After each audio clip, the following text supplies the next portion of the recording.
Hi, we are the Wellness Saviors, and today we're very excited to be presenting our analysis of implementing a street team to help raise awareness for the Health and Counseling Center. My name is Gaul Neri, and I will be introducing the analysis. Next, you'll be hearing Julian Salazar presenting the data collection, followed by Kristen Calcoa, who will be presenting the data analysis. After that, you'll be hearing Jose Guerra talk about the secondary research, followed by Eric Van Dusen, who will conclude the presentation with the findings and conclusions. Finally, I'll wrap up today's presentation with a brief summary of exactly what everyone's findings were.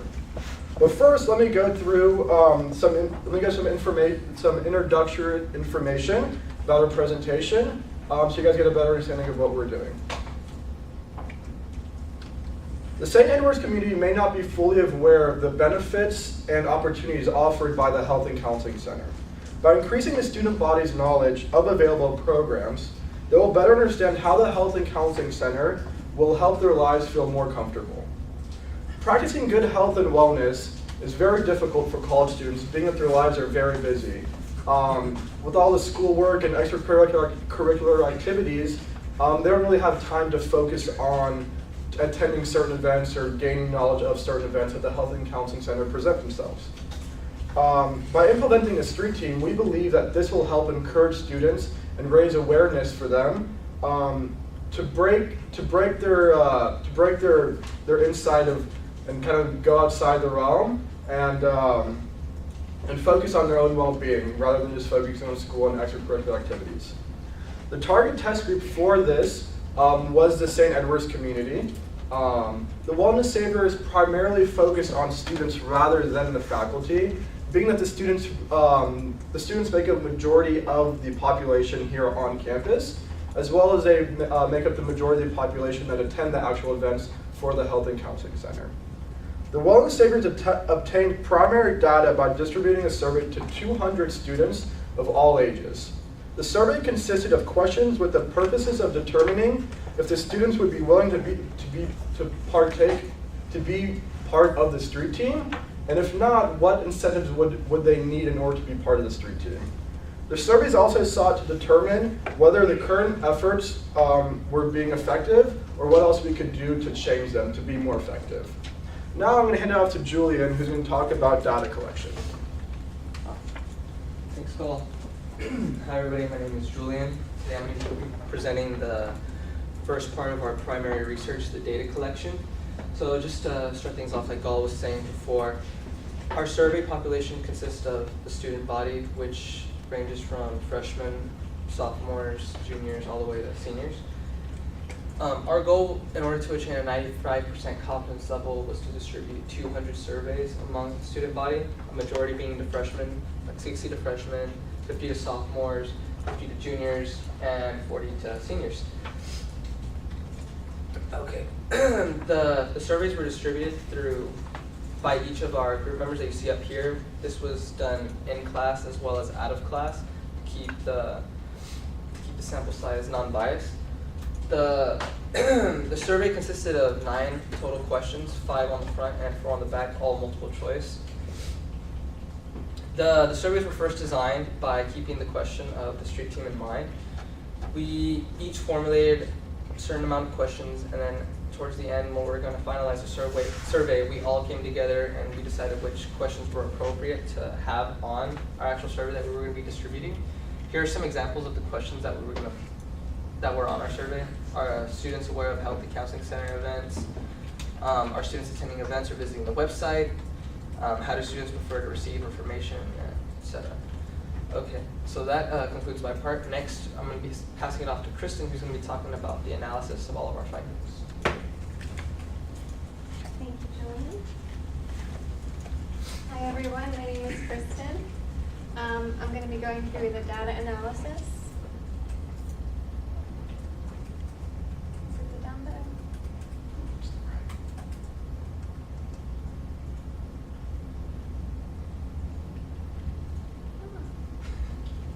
Okay, 1 second.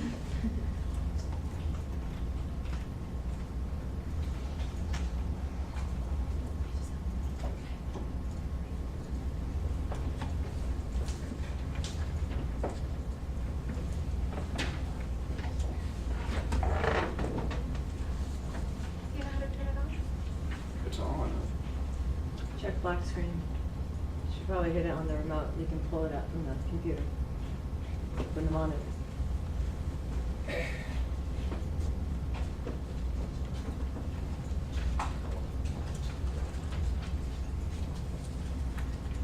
Black screen off.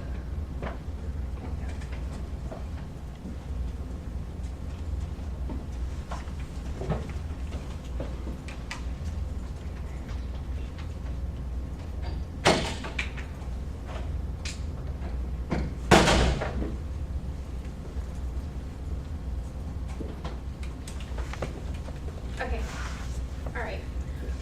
So I'm going to present our data analysis. Of the 200 surveys that we distributed, we had 163 that came back valid. Any incomplete surveys were considered invalid and were not counted. Of the surveys that we received back, we found partly what we already knew, which was that people are generally aware of the Health and Counseling Center and the events that they put on, but they are not attending the events.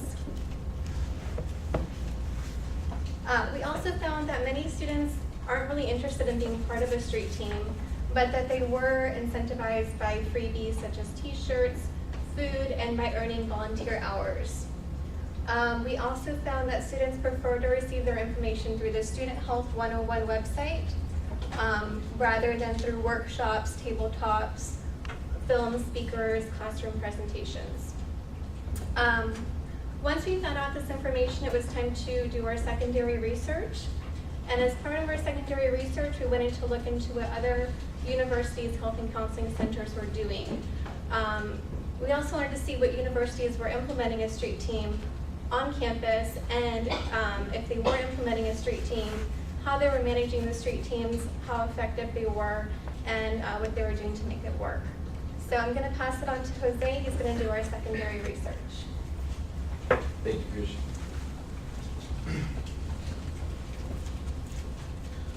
Hello, I'm Jose Guerra, and I'll be talking about the secondary research.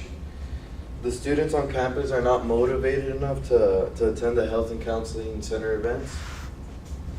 The primary reason that they're not motivated is that they're uninformed about these events. After the team conducted some research online, we found an article that gave us 7 great tips on how to encourage students to attend these events. These 7 strategies will catch the attention of any students. These 7 tips include making the event real and relevant to the student's life, providing choices. Providing choices is also an important factor. Variety can catch the attention of more students. Identifying students with their role models is also important. Using peer models, seeing their peer success eventually wants a student to succeed too. Establish a sense of belonging. This will help the student feel connected or a part of something. Adopting a supportive style that allows the students autonomy to foster, it will increase students' interest, enjoyment, engagement, and performance. Strategize with struggling students with poor academic performance, low self-efficacy, or low motivation. Next, Eric will be speaking about recommendations and finding a conclusion. Thank you very much, Jose. Hello everybody, I'm Eric Van Duisberg. Today I'll be covering the findings and conclusions as well as recommendations with you. The data we collected from our primary research shows that students are aware of the Health and Counseling Center's events as well as the Student Health 101 website. However, the majority of the students just simply do not attend the events or visit the website very often. So based on that, for our secondary research, our secondary research provided us with ways to encourage students to attend health and counseling events. By this, we decided to first establish a sense of belonging within the student community. Second, to provide choices for the students. By that I mean a variety of events they can attend. And thirdly would be to require students to attend at least one event per semester. Based off the primary and secondary research, the team has concluded that students may be incentivized by freebies or by volunteer hours. Now, with that said, I'm now going to discuss our recommendation. Since freshmen make up a majority of the school's population and are required to live on campus for the first year, we thought this would be a perfect audience to implement our recommendation. Our plan would be to make it mandatory for every resident advisor to undergo a mandatory Health and Counseling Center workshop. This would help residential advisors to be more aware of potentially struggling students, as well as to talk to students on a more personal level. By having resident advisors be street team members, they can encourage students in their residence halls to attend the Health and Counseling Center events. Since RAs might not feel inclined to attend all these events, we thought about providing rewards to street team members for promoting and increasing attendance to Health and Counseling Center events.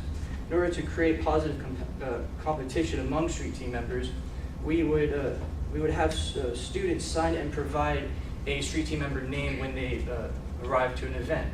If the street team member can meet a set quota, they'll receive a gift card or some sort of prize. Thank you very much, and I will hand it off to Gal for the conclusion.